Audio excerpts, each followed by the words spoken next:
Është një shprehje që shëtin në oborret boshtë të gjitha shtëpive të Kuksianëve. Shko, se Gjalicën këtu e gjenë. Tani të t'ju prezantoj me 2 raste që gjetën jo vetëm Gjalicën, por që gjetën suksesin në vendin e tyre. Përshëndetje, ndodhemi këtu me Besart Bilalin, djali i cili emigroi që në vitin 2015 dhe u kthye dhe hapi një biznes të tij që sot ka sukses mjaftueshëm. Zoti Bes, mund të na tregoni se pse ike dhe si e mor vendimin që të kthehesh prapë në vendin tënd dhe të hapësh këtë biznes?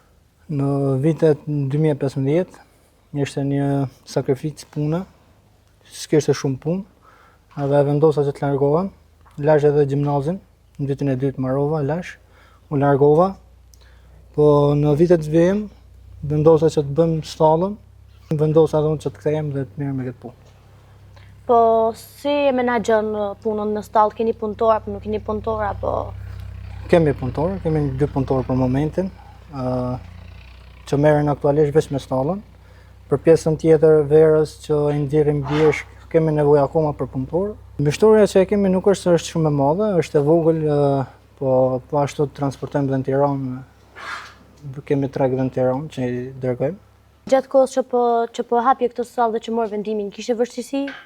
Vështirësi pafund kishte. Unë në vitin që është hap stalla nuk kam qenë këtu fare, kam qenë një shtetit. Prindi insistoi që ta bëj këtë stallë. Pastaj në vitet vijim jemi zgjeruar akoma më shumë, kemi bërë një stallë tjetër që kemi aktualisht veç për delet, edhe për mbajtjen e barit. Edhe në vitin 2022 vendosa që të kthehem. Ishte një vendim që e kisha menduar. Që kur kam kam vendosur që të largohem për pak kohë dhe të kthehem. Vendosa që të iki për 5 vjet, zgjati pak shkoj 7, po pse nuk vendose për shembull të hapësh një biznes tjetër, po vendose që të bësh një stallë, apo nga që nuk ishte stallë, do të thënë rrethin e bicave dhe aktualisht me fermën me viça dhe me bakti dhe me dele jemi marrë që herët, nuk është se është pjesa që është hapshtash, po në vitet vijim interesit u shtu edhe vendosa që të hapim një stallë për arsye se edhe në Kuks nuk ka. Tani do të na thuash një mesazh për gjithë të rinjt që po emigrojnë dhe po largohen nga vendi i tyre, do të japësh një mesazh për gjithë ato të rinj që janë larguar dhe nuk janë kthyer, mbase sepse shumica prej tyre kanë ikur dhe nuk kanë ardhur më në vendin e tyre, siç ke bërë ti për shembull. Shpresoj që gjithë të kthehen për një arsye sepse kanë familjen këtu, mbi të gjitha. Pastaj Shqipëria ka mundësi pune, po duhet që të kesh shumë vullnet, që të punojsh dhe të jetosh këtu. Pavarësisht se nuk është fitimi aq i madh sa është jashtë shtetit, po do të shkosh trish jashtë shtetit dhe prapë do të kthehesh këtu. Sepse atje nuk ke as prind, s'ke as familja asgjë gjë. Kurse këtu e ke prind, ke familjar, një darsëm, një gjë e ke këtë këtu. Në rregull, Bes, faleminderit shumë për këtë intervistë. Faleminderit.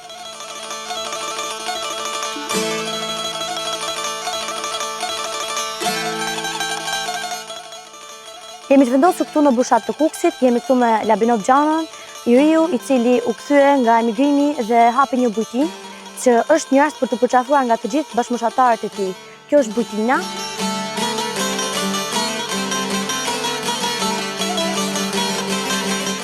Përshëndetje zoti Labinot, mund të na tregosh arsyeën pse u largove dhe se ku e mor vendimin që ti të kthehesh dhe të hapësh këtë bujtinë në këtë vend të vogël?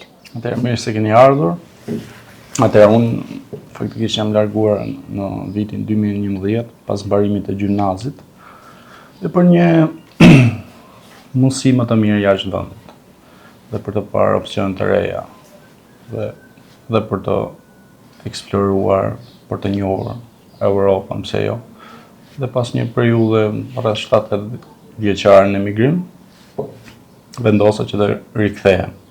Dhe duke qenë që kishim bërë dhe investime këtu duke rekonstruktuar shtëpinë e vjetër gjyshit dhe këtë vendosa ta ktheja në një bujtinë që për një rritur turistët dhe huaj këtu.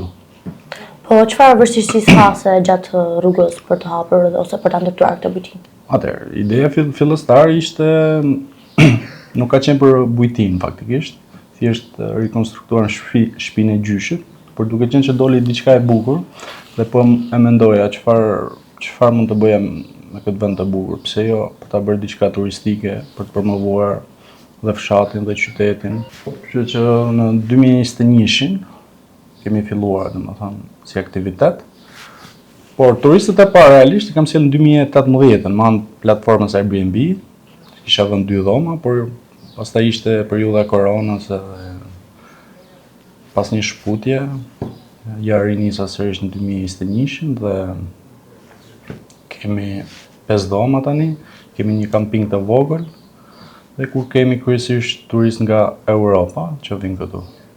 Po si e pritën bashkëfshatarët hapjen në Bujtinë? Apo paraqgjikove apo ishte një mbështetje për ty? Realisht e pritën shumë mirë, sepse duke qenë Bujtina e parë në këtë fshat, ishin shumë kurioz, domethënë, që të shikonin njerëz të rinj nga Europa, sepse duke qenë ato ishin mësuar që të kishin fëmijët e tyre në emigracion, ose edhe kishin vizituar Europën, qoftë për punë, qoftë për turizëm.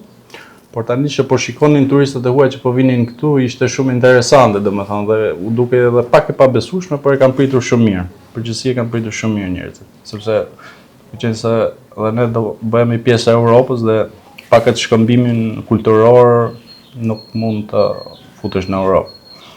Çfarë mesazhi do t'ju jepje të rinjve, do t'ju thojë të largoheshin apo të qëndroheshin apo bas disa viteve punë të riktheheshin dhe të investonin në vendin e tyre? Nuk mund të them do të mos emigroni, sepse është diçka që e kam bërë vetë, por ajo që doja të thoja është nëse emigroni ta bëjnë në mënyrë të ligjshme. Është shumë më e lehtë se para 10 vitësh të marrësh një vizë pune. Por para se t'i futën kësaj, unë do ju sugjeroja që të profesionalizohen në një profesion, të kryejnë një shkollë ose një shkollë universitet ose një shkollë profesionale dhe të mos dalin pa një shkollë ose pa një profesion. Kështu që kjo është këshilla ime modeste që mund të jepja të rive. Dhe sigurisht ata do e ndjejnë vetë pasi të dalin jashtë, koka do humbes gjithmonë pas.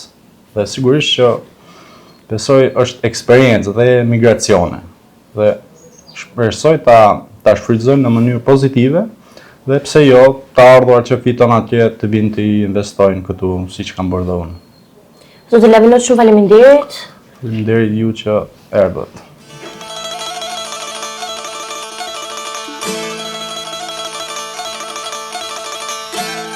Boja, kjo ishte Bujtina. Si që pa dhe vetë, gjetëm ngrëtësinë e një familje na mirëpritën me gjëra tradicionale e na treguan vendet, dhomat dhe vendet ku bëjnë kamping. Të gjitha, me pak fjalë ishte një mrekulli. Si Lavinotit dhe Besatit, të gjithë djemtë kanë historitë e tyre, të gjithë kuksianët. Sot kemi 2 djemë më shumë. Prandaj eja dhe ti dhe tregoj historinë tënde të suksesit këtu në Kukës.